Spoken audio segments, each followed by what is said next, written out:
Kenyatta's community is Kenyatta in for another Facebook Live, and I am continuing my series on the 5 human qualities that every couple needs in order to thrive in marriage. So, the first ones that we went over were compassion, forgiveness, and today we're going to be talking about friendship. So, you may ask me, oh, well, Kenyatta, we're in a marriage. How much friends are we supposed to be if we're in a relationship? And I definitely want to attend to that, some of those concerns and things like that. But I think a lot of the couples in this group can understand and appreciate having a friend in marriage. So I looked up the definition of friend, and it says that it's a person that you are fond of, who that you talk to and spend time with that you enjoy. And so for me, I imagine that a partner or a spouse is so much more than that. But at the end of the day, friendship is a critical part of being able to connect with your mate and for your marriage to honestly stand the test of time, right? So when you feel like your mate is a friend of yours, that means that you feel supported, you feel connected to them, you feel like they want the best for you as a friend. If you think about your friendship with others, you would imagine that this is a person that you spend time with and you feel connected to. You can laugh, you can make jokes, you can be yourself, you can share interests. This is someone who is in your life and wants the best for you. So why wouldn't you want those type of qualities in a mate? Right. So research has shown that a high quality friendship in marriage is an important predictor in romantic. Okay, no. This community is Kenyatta in for another Facebook Live, and I am continuing my series on the 5 human qualities that are needed in order for your marriage to thrive.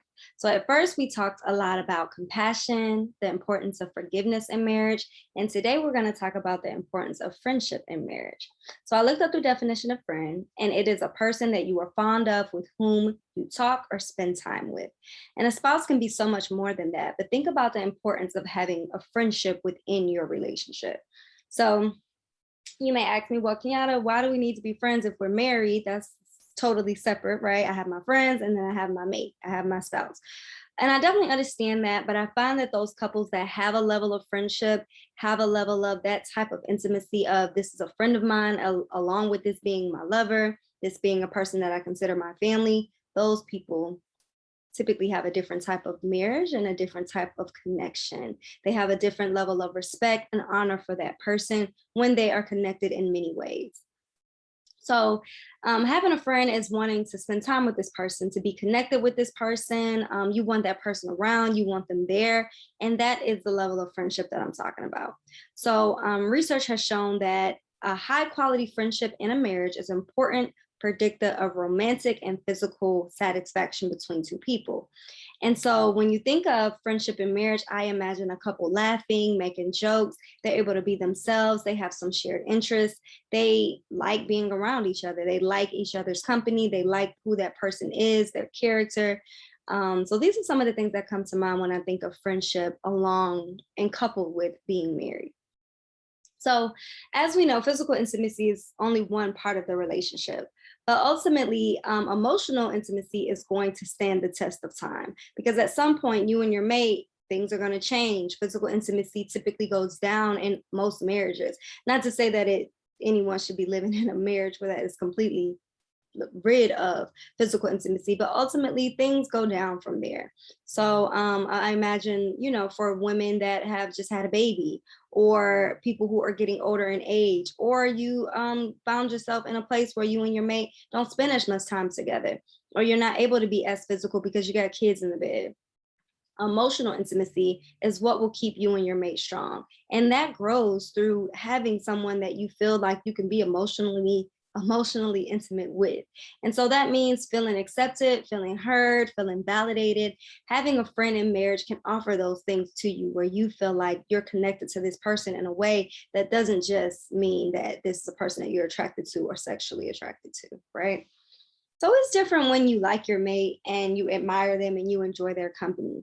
You see those couples that don't have much to talk about, they don't have any shared interests, they don't have anything that keeps them connected other than the state of marriage or whatever they've decided in their marriage, but ultimately they are not connected and they don't have a level of feeling like this is a person that I want to be around, right? And so you've seen those marriages and you may have had that in your experience as well.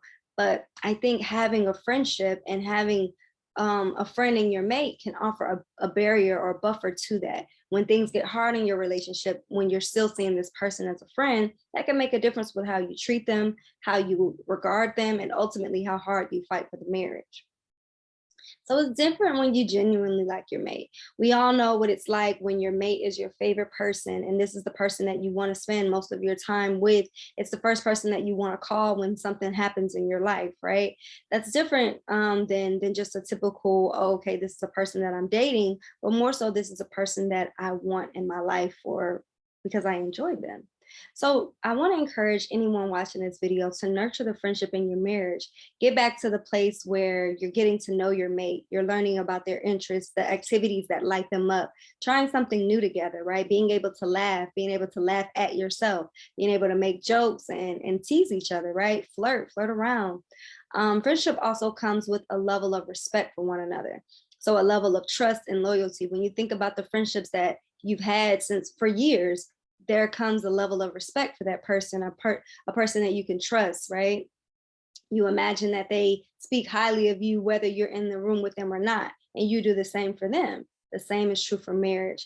There's a level of loyalty that you have with your friendships, right? So imagine, oh, one of your friends has a new friend, and you're like, well, who is this person, and what are you doing with them, right? There's a level of connectivity, like it's you and me, we're friends, or we have a great friendship group.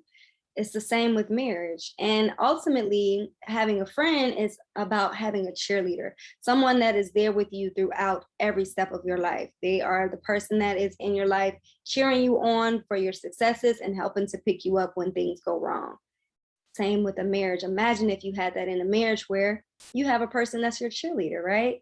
If you're feeling any of the things that I'm saying about the friendship and how you feel in your marriage, let me know, like, Kenyatta, this is what I'm experiencing, or Kenyatta, this is what I want. So having a friendship in marriage means that you want to experience life with this person because they make it better for you, and they're someone that you enjoy having a part of the journey. You can talk to them without a fear of judgment. And I want to let you know that if you're struggling with this, if you're feeling like you can't talk to your mate because this level of friendship is missing, or things have just gotten so hard to where it's hard to discuss the things that you need them to do or that you need from them, or your needs aren't being met, but it's so hard to get your mate to understand it because every time you bring it up, it leads to an argument. I want to invite you to my upcoming webinar. It's happening on April 28th, and I'm going to be talking about the 5 simple communication rules that couples need to implement in order to make sure fights are not happening as often and they actually have a resolution. So if you're finding that you and your mate are so disconnected and having a hard time not arguing about the same thing over and over, this webinar is for you. If you've considered leaving your mate or no longer being in this relationship because communication has gotten to the place where it's simply unbearable, this webinar is for you. So join us. It's at 6 o'clock, April 28th. If you're unable to join us live, you will get access to the recording for a lifetime. And I hope to see you guys there. Ultimately, this is going to be limited to only a small number of couples because we want to keep the room intimate and we want people to feel comfortable enough to share about what's going on. There will be a Q&A and a special offer at the end of the webinar. So watch to the end. And so I'm excited to see anyone there that needs this, that thinks that it's important for them and their mate to get on the same page around communication. I'm excited to see you take the next step to get to some healing in your relationship and ultimately in your life.